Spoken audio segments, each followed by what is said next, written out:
ಯಾಕೆ ಎಲ್ಲರೂ ಒಡನಾಡಿ ಸ್ಟ್ಯಾನ್ಲಿ ಮೂಲಕನೇ ಬರ್ತಾರೆ, ನೇರವಾಗಿ ಯಾಕೆ ಅವರು ಪೊಲೀಸ್ ಹತ್ರ ಹೋಗಲ್ಲ ಅಥವಾ ಕೋರ್ಟಿಗೆ ಹೋಗಲ್ಲ? ಉತ್ತರ ಅಲ್ಲೇ ಇದೆ. ಉತ್ತರ ಅಲ್ಲೇ ಇದೆ. ಯಾಕೆ ಅಂತಂದರೆ ಕೆಲವರಿಗೆ ಪ್ರೊಸೀಜರ್ಸ್ ಗೊತ್ತಿರಲ್ಲ.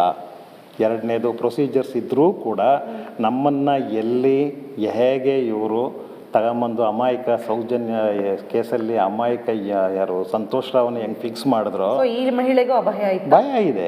ಭಯ ಯಾಕೆ ಇರಬಾರ್ದು? ಈ ಭಯ ಆಕೆಗೆ ಮಾತ್ರ ಅಲ್ಲ.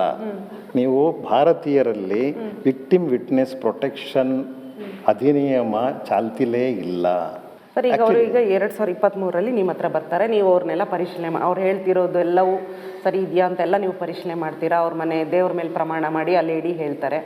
2023ರಲ್ಲಿ ಹೇಳಿದ ಮಹಿಳೆ, ಆದರೆ ಅವರು SITಗೆ ದೂರು ಕೊಡ್ತಿರೋದು ಈಗ ಕಳೆದ ವಾರದ ಹಿಂದೆ.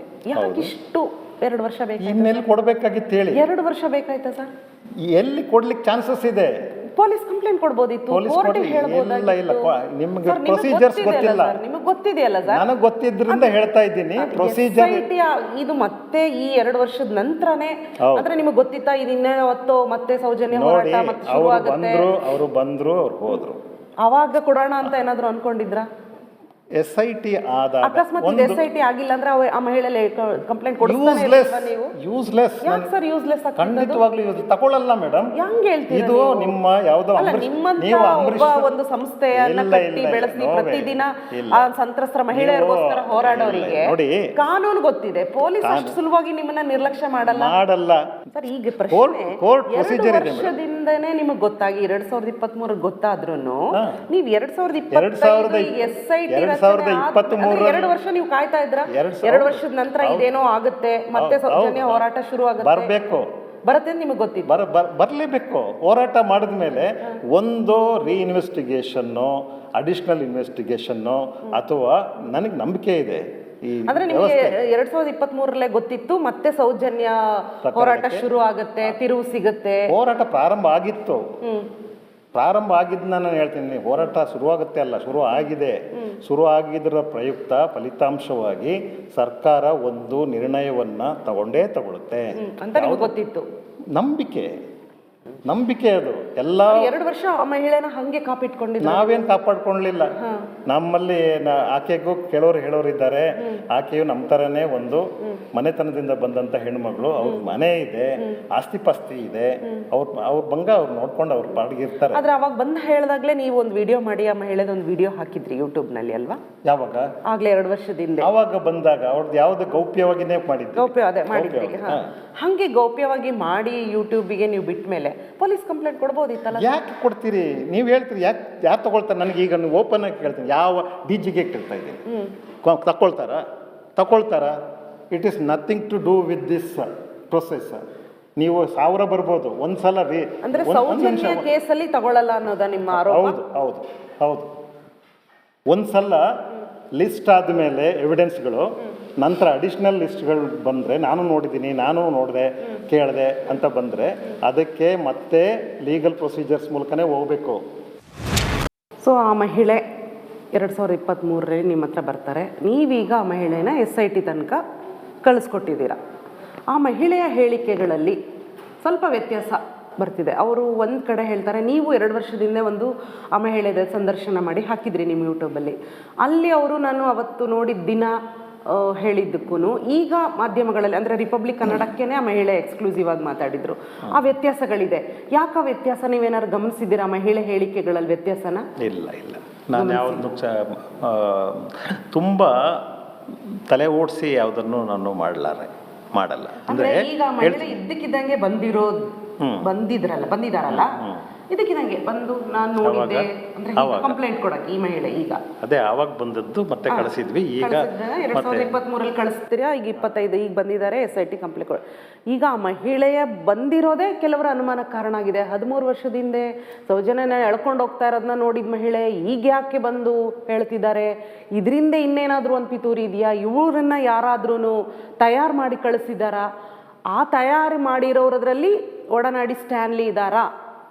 ಇಲ್ಲ. ಮತ್ತೆ ರಿಪೀಟ್ ಮಾಡ್ತಾ ಇದ್ದೀನಿ, ನಮ್ಮ ಮೂಲಕ ಬಂದಿದ್ದು ನಾವು ತಯಾರು ಮಾಡಿದ್ದಲ್ಲ, ಇದೇನು ಕಾರ್ಖಾನೆ ಅಲ್ಲ. ಎರಡನೇದು, ನಾವು ತುಂಬ ಸಮಯವನ್ನು ಅವ್ರಿಗೆ ಬಿಟ್ಬಿಟ್ಟಿದ್ದೀವಿ. ನೀವು ಹೋಗಮ್ಮ ತಾಯಿ ಅಂತ ಕಳಿಸಿದ್ದು ನಮಗೆ. ಅಂದರೆ ನೋಡೋಣ ಇದು ಸಸ್ಟೈನೇಬಲ್ ಆದಂಥ ಸಾಕ್ಷಿ ಆದರೆ ವಾಪಸ್ ಬರ್ತಾರೆ, ಇಲ್ಲದ್ರೆ ಇಲ್ಲ. ಅವತ್ತು ಬಂದಿದ್ದಕ್ಕೆ ನಾವು ಒಂದು ಸಾಕ್ಷಿನ ಇಲ್ಲಿ ಬಂದಿದ್ದಕ್ಕೆ ನಾವು ಒಂದು ಸಾಕ್ಷಿ ಇರಲಿ ಅಂತೇಳಿ ದಾಖಲೆ ಮಾಡಿ ಇಟ್ಕೊಂಡಿದ್ದೀವಿ ಸಣ್ಣದು. ಇಂಥವ್ರು ಬಂದಿದ್ದಾರೆ ಕೇಳಿದ್ರೆ ಹೇಳಬೇಕಾದ್ರೂ ಬೇಕಲ್ಲ, ಇಲ್ಲಿ ಬಂದಿರೋದು ಎಲ್ಲವೂ ಇರುತ್ತೆ. ಅನಂತರದಲ್ಲಿ ಅವರು ಫೋನ್ ಮಾಡಿದಾಗ ಮತ್ತೆ ನಾವು ಅವರನ್ನು ನಂಬೋ ದೇವ್ರ ಹತ್ರನೇ ಕರೆದು ಹೋಗಿ ಮಾತಾಡಿಸಿದ್ದಿದೆ, ಆಣೆ ಪ್ರಮಾಣ ಮಾಡಿಸಿದ್ದು ಹೌದು, ಸರಿ ಸತ್ಯ ಹೇಳ್ತಿದ್ರೆ ಸರಿ. ಆಮೇಲೆ ಒಂದು ಪ್ರಕ್ರಿಯೆ ಪ್ರಾರಂಭ ಆಯ್ತಲ್ಲ, ಆವಾಗ ಇಮ್ಮಿಡಿಯೇಟಾಗಿ ನಾವು ಸಹಾಯವಾಣಿಗೆ ಫೋನ್ ಮಾಡಿ ಇಂಥವರು ಮಾತನಾಡ್ತಾರೆ, ಇದನ್ನು ದಯಮಾಡಿ ದಾಖಲಿಸ್ಕೊಳ್ಳಿ ಅಂತ ಹೇಳಿದ್ದು. ನಂತರ ಅವರದ್ದೇ ಪತ್ರವನ್ನು ರಿಜಿಸ್ಟರ್ ಪೋಸ್ಟನ್ನು ಮಾಡಿ ಕಳಿಸಿದ್ದು. ಕರ್ಕೊಂಡೋಗಿದ್ದೆಲ್ಲ ಏನಿಲ್ಲ, ಇವತ್ತಿಗೂ ಅವರು ಅವ್ರ ಮನೆಯಲ್ಲೇ ಇದ್ದಾರೆ. ಇದು ನಾನು ಹೇಳ್ತಾ ಇರೋದೇನು ಅಂತಂದರೆ, let the investigation take its own course. ಈ ಸೈಂಟಿಫಿಕ್ ಆದಂತಹ ಇನ್ವೆಸ್ಟಿಗೇಷನ್ ಮೆಥಡಾಲಜಿನ ಅಡಾಪ್ಟ್ ಮಾಡ್ಕೊಂಡಿದ್ದಾರೆ, ಮಾಡಲಿ. ನಾರ್ಕೋ ಅನಾಲಿಸಿಸ್ ಟೆಸ್ಟ್ ಅಂತ ಹೇಳುವಂಥದ್ದು, ಬ್ರೈನ್ ಮ್ಯಾಪಿಂಗು ಅಂಥದ್ದೆಲ್ಲ ಇರುತ್ತಲ್ವ, ಅಂಥದಕ್ಕೆ ಒಳಪಡಿಸ್ಲಿ ಮಹಿಳೆಯನ್ನ. ಸತ್ಯ ಹೇಳ್ತಿದ್ದಾರೆ ಅಂತ ಹೇಳುವಂಥದ್ದನ್ನ ನೋಡಲಿ. ಸತ್ಯ ಹೇಳಿದ್ರೆ ಸರಿ, ಇಲ್ದಿದ್ರೆ ಅವ್ರ ಮೇಲೆ ಆ್ಯಕ್ಷನ್ ತಗೊಳ್ಳಿ. ಸರ್, ಈಗ ನೀವು ಇಡೀ ತೀರ್ಪನ್ನ ವಿಶ್ಲೇಷಣೆ ಮಾಡಿದ್ದೀರಾ. ಅದರಲ್ಲಿ ತೀರ್ಪಲ್ಲಿ ಹೇಳಿದೆ ಈ ಆದೇಶನ ಬಾಧಿತರು, ಸಂತ್ರಸ್ತರು ಅಂದರೆ ಸೌಜನ್ಯ ಕುಟುಂಬಸ್ಥರು ಸುಪ್ರೀಂ ಕೋರ್ಟ್ನಲ್ಲಿ ಪ್ರಶ್ನೆ ಮಾಡಬಹುದು ಅಂತ. ನೀವು ಕಾನೂನು ತಜ್ಞರ ಜೊತೆ ಎಲ್ಲ ಪರಿಶೀಲನೆ ಮಾಡಿ ಇಡೀ ತೀರ್ಪು ಓದಿದ ಮೇಲೆ ನೀವು ಯಾಕೆ ಸೌಜನ್ಯ ಅವ್ರ ತಾಯಿ ಅವರ ಫ್ಯಾಮಿಲಿಗೆ ಸುಪ್ರೀಂ ಕೋರ್ಟ್ಗೆ ಅಪ್ರೋಚ್ ಮಾಡಿ ಅಂತ ಯಾಕೆ ಹೇಳಿಲ್ಲ? ಯಾಕೆ ಇದುವರೆಗೂ ಸುಪ್ರೀಂ ಕೋರ್ಟ್ ಹೋಗ್ತಾ ಇಲ್ಲ? ಹೇಳಿದೀವಿ, ಅದೊಂದು ಲ್ಯಾಪ್ಸ್ ಇದೆ. ನನ್ನ ಕಡೆಯಿಂದಲ್ಲ, ಹೋಗ್ಬೇಕಾಗಿದ್ದು ಅವ್ರ ತಾಯಿ ಹೋಗಿಲ್ಲ. ಅದನ್ನು ನಾನು ಇಲ್ಲಿ ಹೇಳ್ತಾ ಇದ್ದೀನಿ. ನೀವೇನು ಅವ್ರಿಗೆ ಸಲಹೆ ಕೊಟ್ಟಿದ್ವಿ, ಯಾಕೆ ಅವ್ರು ಹೋಗ್ತಾ ಇಲ್ಲ? ಮೇಲ್ಮನವಿಗೆ ಹೋಗ್ಬೇಕಾಗಿತ್ತು, ಬಹುಶಃ ಡಿಲೇ ಆಗಿರ್ಬೋದು. ಡಿಲೇ ಅಂತ ಇಷ್ಟು ದಿವಸದೊಳಗೆ ಹೋಗ್ಬೇಕು ಅಂತ ಇರುತ್ತಲ್ಲ, ಅದು ಡಿಲೇ ಆಗಿದೆ.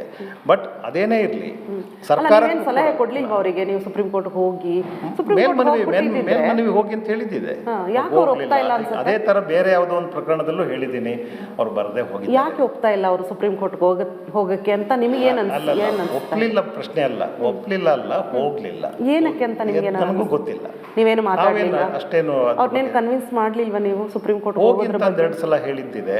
ಆಮೇಲೆ ಅವ್ರು ಈ ಕಡೆ ಬಂದು ಅವ್ರಿಗೂ ನಮಗೂ ಜಿಯೋಗ್ರಫಿಕಲ್ ಆಗಿ ಬಹಳ ದೂರದಲ್ಲಿದ್ದೀವಿ.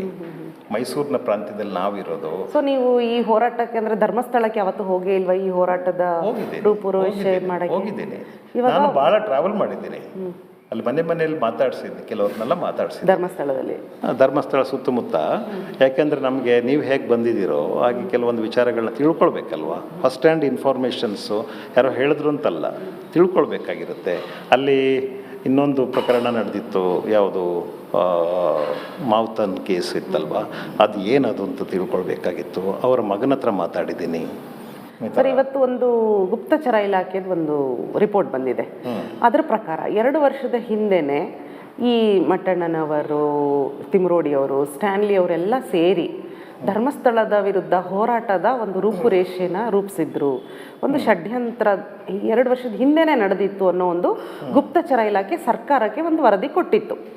ಸೊ ನೀವು ಹೇಳಿದ್ರಿ 2023ರಲ್ಲೇ ನಾವು ಒಂದು ಸೌಜನ್ಯ ಪರ ಹೋರಾಟದ ರೂಪುರೇಷೆ ಮಾಡಿದ್ವಿ ಅಂತ. ಅದಕ್ಕೂ ಇದಕ್ಕೂ ಏನಾದ್ರು ಲಿಂಕ್ ಇದೆಯಾ ಸರ್? ಗುಪ್ತಚರ ಇಲಾಖೆ ಎಚ್ಚರಿಸಿತ್ತು ಸರ್ಕಾರಕ್ಕೆ ಈ ತರ ಒಂದು ಷಡ್ಯಂತ್ರ ನಡೀತಿದೆ ಅಂತ. ಆ ರಿಪೋರ್ಟ್ ಅಲ್ಲಿ ನಿಮ್ಮ ಹೆಸರಿದೆ. ಯಾಕಿರ್ಬೇಕು? ಅದೇ ಅದಿದ್ರೆ ಮಾಡಿದ್ರ ನೀವೇನಾದ್ರೂ ಆ ತರ? ಇಲ್ಲ ನೋಡಿ, ಅಂದ್ರೆ ನೀವು ತಿಮ್ರೋಡಿ ಗಿರೀಶ್ ಮಟ್ಟಣ್ಣನವರು, ತಿಮ್ರೋಡಿ ಅವ್ರ ಜೊತೆ ಯಾವತ್ತು ನೀವು ಹೋರಾಟ ಸಭೆ ಮಾಡಿರ್ತೀವಿ. ಸಭೆ ಮಾಡಿದಾಗ ಸಂಪರ್ಕದಲ್ಲಿ ಇದೀರಿ. ಸಭೆ ಮಾಡಿದಾಗ ಸೇರಿರ್ತಾರೆ, ಎಲ್ಲರೂ ಸೇರಿರ್ತಾರೆ. ಮಟ್ಟಣ್ಣ ಬಂದ್ಬಿಟ್ಟಿದ್ರು, ತಿಮ್ರೋಡಿ ಬಂದಿದ್ರು ಅಂತ ಕೇಳೋದಲ್ಲ, ಅವತ್ತು ಎಲ್ಲರೂ ಸೇರಿರ್ತಾರೆ. ಮೈಸೂರಿನಲ್ಲಿ ಅಷ್ಟು ಜನ ಸೇರಿದಾಗ ಅಲ್ಲಿ ಮಟ್ಟಣ್ಣನವ್ರು ಬಂದಿರ್ಬೋದು, ತಿಮ್ರೋಡಿಯವ್ರು ಬಂದಿರ್ಬೋದು. 98 ಜನ ಬೇರೆಯವ್ರು ಬಂದಾಗ ಅವರಿಬ್ಬರು ಬಂದಿಲ್ಲ ಅಂತಲ್ಲ, ಅವ್ರದ್ದಲ್ಲ ಹೋರಾಟ ಇದು. ಅಂದ್ರೆ ನೀವು ಧರ್ಮಸ್ಥಳದಲ್ಲಿ ಹೋಗಿ ಯಾವುದೇ ಈ ತರ ಸಭೆ ಮಾಡಲಿಲ್ಲ? ಇಲ್ಲ, ಧರ್ಮಸ್ಥಳದಲ್ಲಿ ಮೈಸೂರು ಮಾಡಿದ್ದೀವಿ. ನಾವು ಹೋಗಿದ್ದು 2-3 ಕಡೆ ಹೋಗಿದ್ದೀವಿ ನಾವು, ಇಲ್ಲ ಅಂತಲ್ಲ. ಜನ ಕಾರ್ಯಕ್ರಮ ಮಾಡಿದಾಗ ಕರೆದಿರ್ತಾರೆ. ಯಾಕೆಂದರೆ ನಾವು ಮುಂಚೂಣಿಲಿ ಏನೋ ಕೆಲಸ ಮಾಡಿರ್ತಾರೆ ಅಥವಾ ಗೊತ್ತಿರುತ್ತೆ ವಿಚಾರ, ಮಾತಾಡ್ಲಿಕ್ಕೆ ಕರೆದಿರ್ತಾರೆ, ಹೋಗಿರ್ತೀವಿ.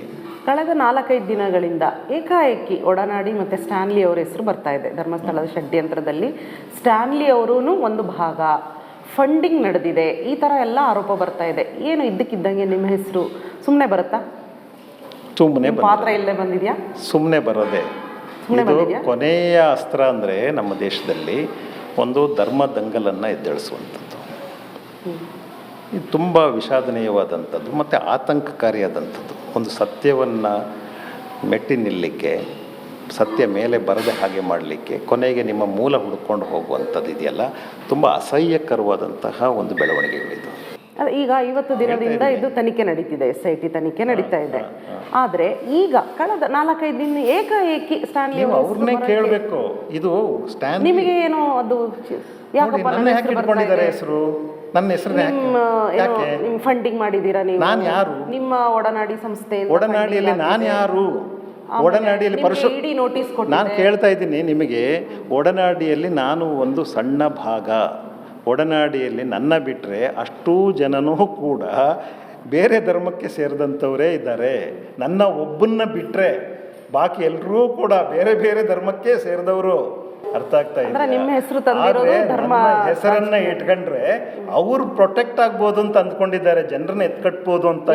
ಯಾರು ಅನ್ಸುತ್ತೆ? ಯಾರು ಅಂತ ನೀವು ಅವ್ರನ್ನ ಕೇಳ್ಬೇಕು. ಯಾಕೆ ನಿಮಗೆ ಯಾರ ಮೇಲೆ ಅನುಮಾನ? ಯಾರು ನಿಮ್ಮ ಹೆಸರನ್ನ ಮುಂಚೂಣಿ? ಇವರು ಯಾರು ಈ ನನ್ನ ವಿರುದ್ಧ ಯಾರು ಮಾತಾಡ್ತಾ ಹೋಗ್ತಿದ್ದಾರೆ? ಯಾರು ಮಾತಾಡ್ತಿದ್ದಾರೆ? ಈಗ ಬಹಳಷ್ಟು ಜನ ಮಾತಾಡ್ತಿದ್ದಾರೆ. ನನ್ನ ಹುಟ್ಟು ಬೇರೆ, ಅವರ ರೀತಿಯಲ್ಲಿ ನಾನು ಇರ್ಲಿಕ್ಕೆ ಸಾಧ್ಯ ಇಲ್ಲ, ನನಗೆ ಅಸಹ್ಯ. ಅಲ್ಲ, ಹೆಸರು ಹೇಳ್ಬೋದಲ್ಲ, ನಿಮ್ಮ ವಿರುದ್ಧ ಯಾರು ನಿಂತಿದ್ದಾರೆ, ನಿಮ್ಮ ಹೆಸರನ್ನ ಯಾರು ತರ್ತಿದ್ದಾರೆ? ನಾನು ನಿಮಗೆ ಗೊತ್ತಿದೆ ಯಾರು ಅಂತ? ನನಗೆ ಗೊತ್ತಿದೆ. ನಾನು ಯಾವ ರೀತಿಯಲ್ಲಿ ಅದಕ್ಕೆ